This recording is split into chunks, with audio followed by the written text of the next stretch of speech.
Bonjour tout le monde. Alors, une petite réponse aux petites questions philosophiques, enfin qui sont en fait souvent des grandes questions. Et là, c'est un abonné qui se demandait, la question c'est ça, à quoi bon la philosophie si c'est le mensonge et la lâcheté et le mensonge qui triomphent? À quoi bon la philosophie si c'est la lâcheté et le mensonge qui triomphent? Donc sous-entendu, dans notre monde, c'est la lâcheté et le mensonge qui triomphent. C'est eux qui sont rois. Donc il faudrait déjà vérifier ça. C'est pas faux, hein, on peut dire.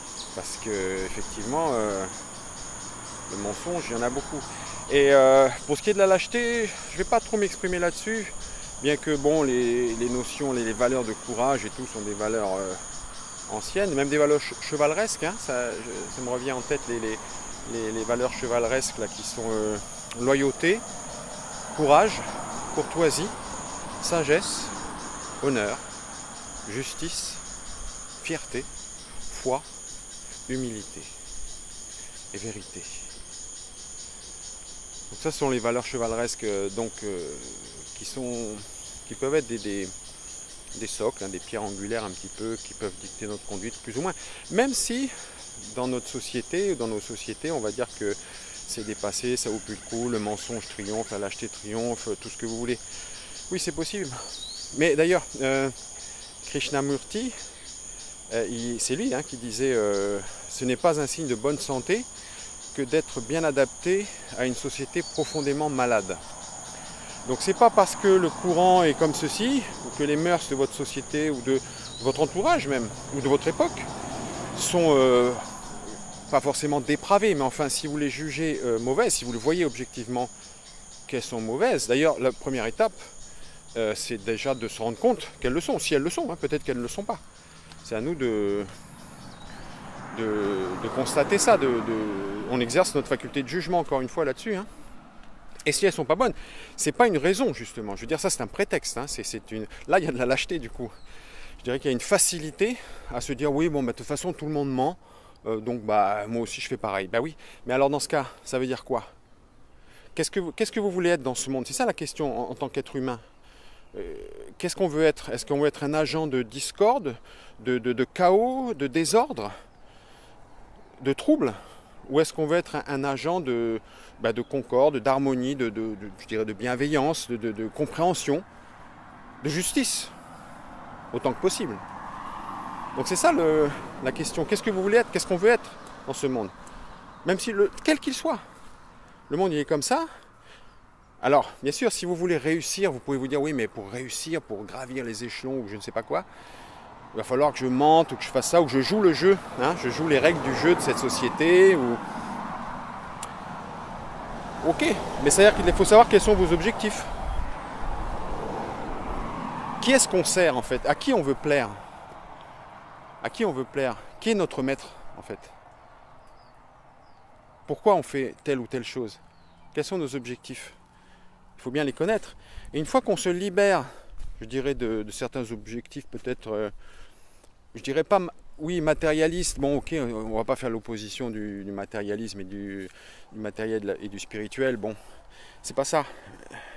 Même dans un monde matérialiste ou matériel, on peut vivre selon certains préceptes que j'ai déjà expliqué beaucoup avec le stoïcisme, etc.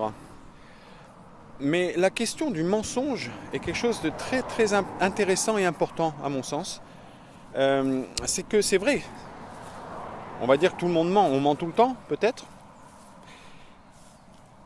Mais c'est pas une raison. Ma mère disait il y a des pieux mensonges. On peut faire des pieux mensonges. C'est pour éviter de blesser l'autre ou pour pas le froisser ou pour pas je sais pas, le heurter ou parce qu'il doit pas savoir parce qu'il est trop jeune ou je sais pas quoi. Les pieux mensonges. Non, il y a des mensonges. Pour moi, il y a des mensonges.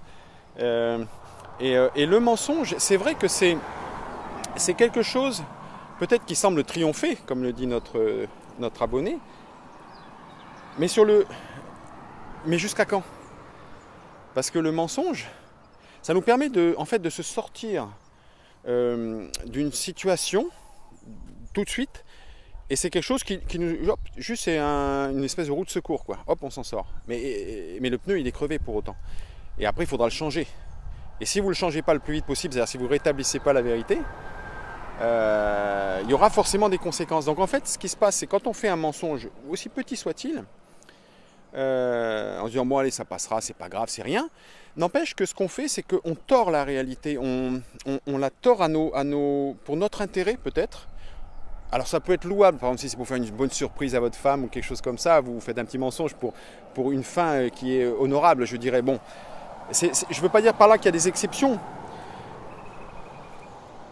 mais ce n'est pas la même motivation.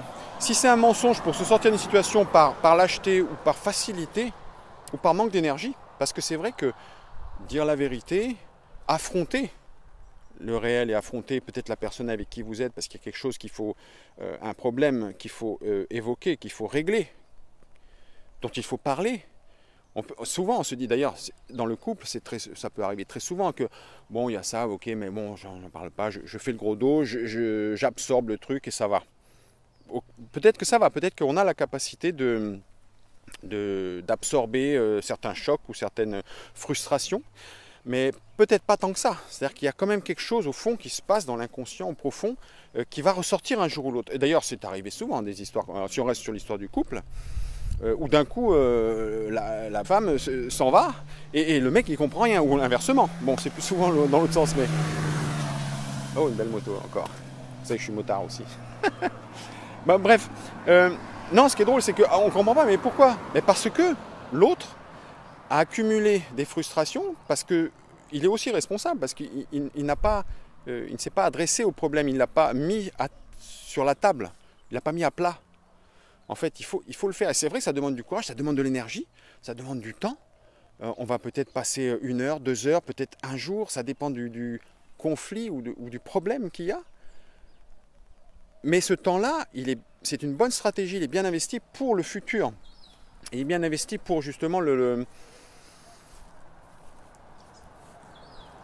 Oui, pour le futur, c'est ça, parce que l'être humain, par rapport aux animaux qui réagissent que instinctivement, l'être humain, il planifie son futur, il voit plus loin, il sait ce qu'il attend, plus ou moins, bien qu'il y a plein de choses qui nous échappent, évidemment. Mais ce qui se passe, c'est ça, quoi. Parce qu'en fait, le souci, si l'on prend des libertés avec la réalité, avec la vérité, on va dire, si on tord la réalité, si on tord l'ordre du monde tel qu'il est, on sait très bien ce qui est vrai, on sait très bien si on est honnête avec soi-même. Hein. Si on tord ça, ok, ça passe pour là, mais on va tordre encore une fois, ça va passer encore, mais jusqu'à quand? À un moment donné, c'est évident que ça va péter.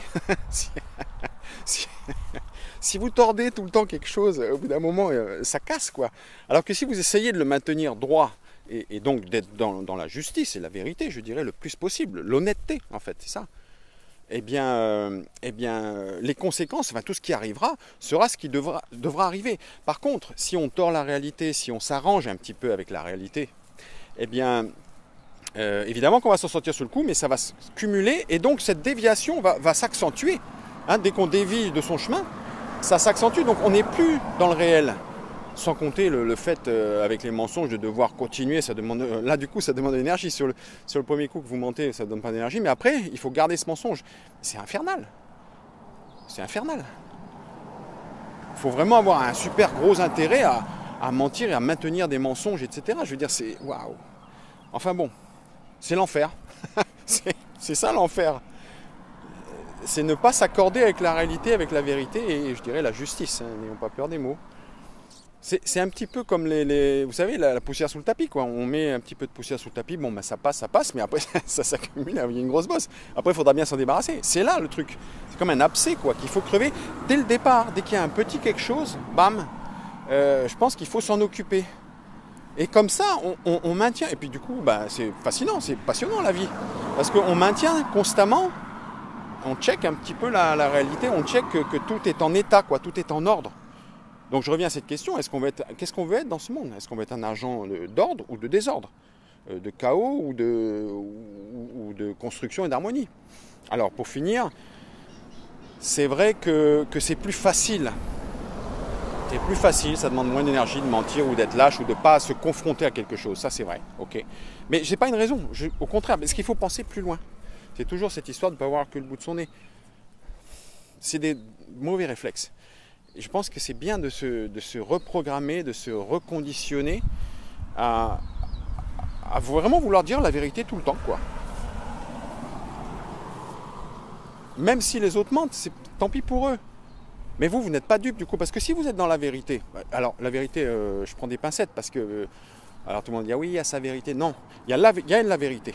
On peut s'y approcher le plus possible si on est objectif. Ça, on reviendra peut-être dessus une autre fois, mais bon. Si on est fidèle à ça, tout ce qui arrive est ce qui doit arriver. Ça ne peut pas être mieux. Donc le but, moi je pense dans la vie, et c'est pour ça qu'elle peut être passionnante, c'est de, j'allais dire de suivre les règles, oui, les règles du jeu, de la réalité, de la vérité, les choses. Alors, pour terminer, si on est avec son conjoint et puis qu'on veut, on veut parler d'un problème, d'un conflit, il faut d'abord vérifier en soi-même si ce n'est pas un travers qui vient de nous, c'est-à-dire si ce n'est pas un problème qu'on a. Et même si c'est un problème qu'on a, on peut le dire, mais justement, sans accuser l'autre, c'est pas la question. C'est pas des reproches, c'est de dire, voilà, moi je ressens ça, je vis ça, il y a un problème, là, il y a quelque chose qui dissonne, il y a une dissonance. Il y a une dissonance, donc je fais demi-tour là. Il y a une dissonance, donc je voudrais qu'on en parle pour essayer d'accorder nos violons, si on peut dire, hein, de s'accorder pour que ça aille mieux. Et alors, il faut du temps, il faut dialoguer, il faut parler. C'est pour ça que la précision du discours est importante. Les mots qu'on utilise, il faut faire attention à ce qu'on dit, parce que la parole est sacrée. Hein, si on revient là-dessus, c'est dès l'origine, hein, la parole est sacrée. Donc les mots qu'on emploie, il ne faut pas les employer n'importe comment, à tort et à travers, et surtout pas à tort. C'est-à-dire surtout pas pour travestir, pour transformer la vérité et la réalité pour ses propres intérêts ou pour servir ses propres fins, quoi. C'est jamais bon. Franchement, hein. Essayons. Essayez pendant, je sais pas moi, une semaine ou même une journée, de dire vraiment la vérité, ce qui se passe en vous, avec le cœur, vous parlez naturellement. On n'a rien à perdre. En fait, c'est une question de liberté. C'est là qu'on sent une liberté. Parce que sinon, on est prisonnier du qu'en dira-t-on, des jugements des autres et tout. Oui, mais si je dis ça, c'est pas là. Mais non, mais si on est en accord avec soi-même, on n'a qu'à être soi-même et puis on dit les choses telles qu'on les ressent, tout ça. Attention, encore une fois, ça c'est une fois qu'on a quand même fait un travail sur soi et puis qu'on essaie d'être le plus juste possible, quoi, qu'on s'accorde à certaines valeurs et qu'on essaie d'être honnête, tout en sachant qu'on peut se tromper. Quand vous discutez avec quelqu'un ou que vous examinez un problème ou un conflit larvé ou quelque chose qui dissonne un petit peu, il faut tout le temps être à l'écoute de l'autre, parce que c'est pour ça qu'on est avec d'autres gens, c'est pour ça qu'on discute, c'est pour ça qu'on est en couple aussi, par exemple, ou pas forcément, mais parce que le regard de l'autre est important, pas dans le sens où on doit en être l'esclave, mais il est important dans le sens où il nous donne forcément un point de vue différent, il nous montre une facette que nous on ne peut ne pas voir. On a beau chercher, être en bonne introspection, prétendre se connaître le mieux possible, on peut faire tous les efforts, mais le regard des autres, l'opinion, pas l'opinion, mais la vision des autres, nous sert toujours, quoi. Et donc il faut être prêt à l'écouter. Donc là, ça demande effectivement de l'humilité, une absence d'égocentrisme, un petit peu, vous ne partez pas de vous, quoi. Alors, c'est ça. Pour revenir à cette question et essayer de terminer là, à quoi bon la philosophie si la lâcheté et le mensonge triomphent? Eh bien justement, plus que jamais, si c'est ça qui prévaut, on ne va pas rajouter encore j'allais dire de la merde, mais c'est pas bien. On va pas rajouter encore du trouble au trouble, quoi. Dans quel monde on va vivre sinon? Donc je pense que ce qui est pas mal, c'est de se dire, voilà, je suis sur Terre pour partager mon humanité avec les autres, parce que c'est ça aussi, qu'est-ce qu'on a en commun? On se croit toujours séparés des autres. Alors, c'est vrai qu'on l'est sur certains points de vue, mais en fait, on est plutôt complètement reliés. On partage cette même humanité, et cet amour de l'autre là, c'est quelque chose qui peut guider tous nos pas. Je vois pas pourquoi on ne peut pas le faire.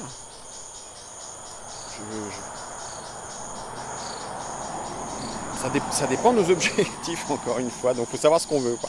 Pas grave, il faut être cohérent avec soi-même, hein. Ça c'est la chose principale. Et c'est vrai qu'il est bon aussi de partir toujours du principe que l'autre en face, avec qui vous discutez ou à qui vous exposez quelque chose ou que vous voulez résoudre un problème, peut-être que vous ressentez ou qui existe, je ne sais pas, eh bien il faut toujours partir du principe qu'il a forcément quelque chose à vous apprendre. Mais ça c'est sûr, hein. Forcément quelque chose à vous apprendre. Nous on ne sait pas tout, hein. On peut faire le maximum, mais il faut être honnête avec ça et humble suffisamment pour exposer et être tranquillement échangé. Et puis et quand il n'y a pas justement l'ego, ce fameux ego, j'aime pas trop ce mot-là, mais bon, faute d'un meilleur, ça veut dire quelque chose quand même. C'est pas forcément négatif, mais bon, bref. Quand il n'y a pas ça, on peut vraiment échanger, avancer, s'entraider. C'est ça le but, c'est d'être. On est ensemble, quoi. On partage tous la même humanité. Je vois pas. Voilà. Donc, pour répondre, finir avec cette question, à quoi bon la philosophie? Encore, il faudrait définir ce que c'est que la philosophie, mais là, je pense que l'internaute nous parlait de la philosophie stoïcienne, enfin, ce que je développe un peu sur cette chaîne. À quoi bon? Si le mensonge et la lâcheté triomphent, ben justement, encore plus. C'est encore plus important. Tout le monde a un rôle à jouer. À nous de choisir le rôle qu'on veut jouer, ce qu'on veut faire. Bien, je vous remercie et je vous souhaite une très bonne journée ou une très belle soirée suivant. Et en tout cas, une bonne année toujours. Non, je ne sais plus si on a le droit de dire ça, je ne sais plus. Bref, c'est pas grave. En tout cas, voilà, une belle vie. Profitez bien des uns et des autres. Soyez en paix avec vous-même et tout ça. Au revoir.